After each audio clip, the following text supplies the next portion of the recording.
आखि जे तार सामुका हसर झरे मुकुता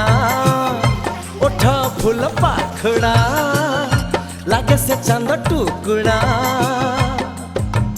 सपनों रे आसे जाए